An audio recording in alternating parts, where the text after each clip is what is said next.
Hi, this is Kelly Tolman and welcome to Literature Discussions. So this is my final installment in this series on The Lord of the Flies, and I want to talk about Chapter 12, as well as give some of my final thoughts about the book as a whole. In Chapter 12, Ralph is forced to evade Jack's tribe, and we see that, at least in the author's opinion, the end result of an uncivilized society is destruction.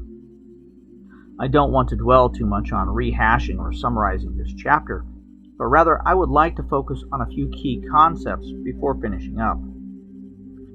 First of all, I want to talk about the relentlessness of Jack's tribe and Jack's obsession with hunting down Ralph. In many ways, this is so self-destructive and useless, but it is also a reflection of the type of obsessive, self-destructive behavior that is often portrayed in villains in stories throughout many cultures throughout time. The question that I ask myself is whether this is a suggestion by the author that there is an inherent self-destructive attitude in all humans, or if it is a special case with Jack. So why do you think Jack is so obsessed? At this point, Ralph doesn't really pose a threat, not that he did to begin with, and they are spending far more effort to exterminate him than they ever used trying to build huts, hunt pigs, or make a signal fire. So, what is it about humans that cause us to behave so illogically? I also want to talk for a moment about the pig skull. Earlier in the book, this was the Lord of the Flies. Now it is just a broken pig skull that lacks any real power. I think that there are a couple of things going on here that the author is trying to express. First, I think he is continuing with the theme of the beast, not just being one thing. First, it was a beast from the water, then it was the parachutist, then Simon found the pig's head, then Simon found the beast was in everyone, and now the beast is Jack, at least according to Ralph. The other idea that the author is playing with here is the idea of symbols and meaning. For both Jack and Simon, the pig's skull had meaning. The meaning was different in both cases. For Jack, it was a symbol of his conquest as a hunter and of his offering something to the beast. For Simon, it was a symbol of the beast itself and of the decay, disgust, and fear that we all have. But for Ralph, it has no meaning at all other than being a pig's skull. So why do you think the author does this? I think that one reason the author is doing this is because symbols are basic to our identity. Human existence is highly symbolic in ways that are incomprehensible to other animals, and in fact, to such an extent that other animals have become incomprehensible to us.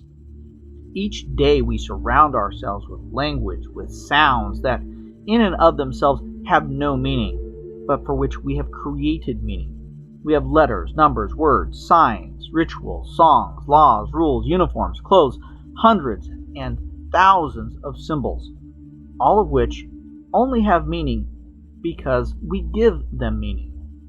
Well, what happens when a symbol loses its meaning? What happens when a symbol's meaning changes? Think of dead languages, for example, or any language that you don't understand. To you, the symbols might be completely meaningless. But for some human, at some point, they had a great deal of meaning. At one point, those lines that evoke no emotion in you created emotion in others. This is key to understanding our nature as humans, and I think the author intentionally wanted us to notice this. On a larger scale, we can notice this with institutional symbols. Corporate logos are everywhere, to the point that we expect them. They become a shortcut for everything that institution represents, and that gives us a mental shortcut for interacting with them. But do these symbols have the same meaning for everyone? What happens when you see a symbol that you don't recognize? What happens if you don't even recognize it as a symbol? This is what is happening with Ralph and the pig's skull here in Chapter 12. I do want to talk for just a minute about the very end of the book, when Ralph meets the Naval Officer. There are a couple of points that stand out. First of all is the fact that Jack no longer tries to assert his authority. After all that he has gone through, now that he is faced with the Naval Officer, he lets Ralph step up. Why do you think he does this? Next are the interesting expectations that the naval officer had for the boys. He expected that they would have done better because they are British. Why do you think that is? Are his expectations realistic? Why or why not? This, of course, is the author indirectly asking us to critique his work. Do you agree or disagree with him? Do you think the boys would have behaved the way they behaved in this story, or not? Finally, why do you think Ralph cries at the end? What is he losing by being rescued? His tears seem natural and normal, but at the same time, he has to be relieved to be rescued. Why is it that we cry at times like this? So I want to give some final thoughts here at the end of the story. Lord of the Flies is always an interesting read, and I always enjoy revisiting it. As I said in my introduction, I hope that you have formulated your own ideas about the story. My intention is to ask questions and to give some ideas, but not to persuade you of my opinion. You still have to make up your own mind. I think that social theory and psychological theory have come a long way since the publication of Lord of the Flies, but at its core it remains an important work because it has certainly had a strong influence on modern thought, and it definitely gives us a starting point. Whether you agree or disagree with the author, or some combination of agreement and disagreement, I find it valuable to think about the issues he is thinking about. I really hope that you have enjoyed these discussions, and I look forward to all of your comments.